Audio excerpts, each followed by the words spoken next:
Mila Kunis taking on another dark and emotional role for the new Netflix film Luckiest Girl Alive. Let's talk about it.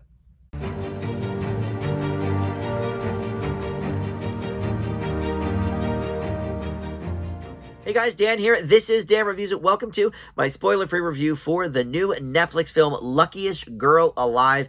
Mila Kunis going dark and dramatic again.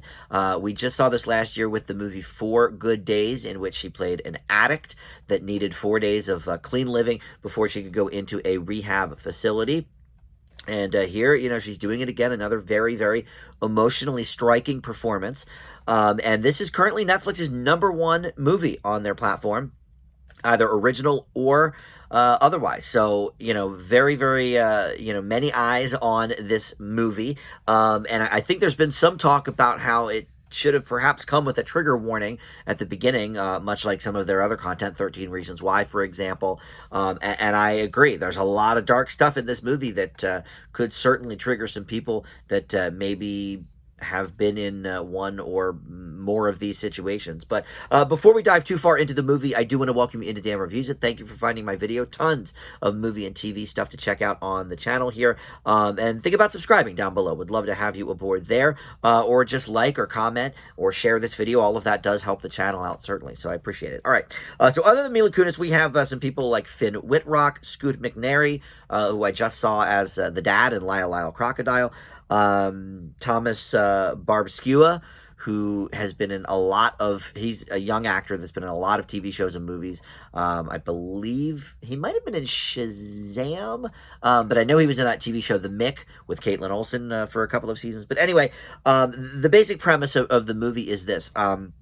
Mila Kunis plays this girl, Annie, who, is having just the time of her life here. She's got a wonderful job at this magazine. She is about to wed her dream man in this beautiful wedding. But her past is perhaps coming back to haunt her, as the director of a new crime documentary wants to interview her for her possible involvement in a school shooting back in the day, or at least her presence at the time, but questions do arise about her, possible, involvement in that. But also that brings up some other things from her past, and we won't maybe go into too much detail, but the movie certainly does, about some things that people, I think, would be very upset about.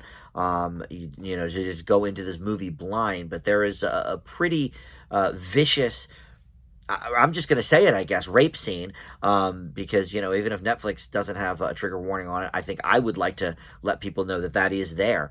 And there's some visceral scenes of the school shooting as well. So there's a few things in here that I think definitely may stir up some PTSD in some people.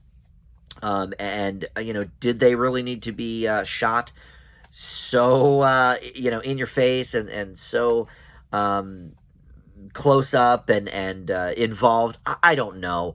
But to be honest, one of my big sort of negatives of this movie is all of the flashbacks. It's fine that we have sort of the young versions of these characters and then today's versions of some of them as well, but I'm not sure that it was necessary to really dive that far into what happened. Yeah, we could see a couple of things here or there, but it's sort of, this movie's a little bit at odds with itself with all the flashbacks. And I'm sure this is based on a book, and I'm sure that it read a little bit better on the page than it does in execution in the film.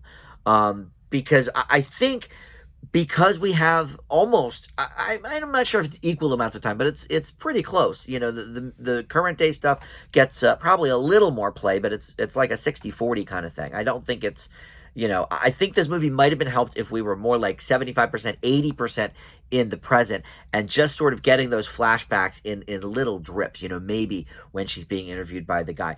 Because as a result, I'm not sure that it fully gives us enough character development for anybody.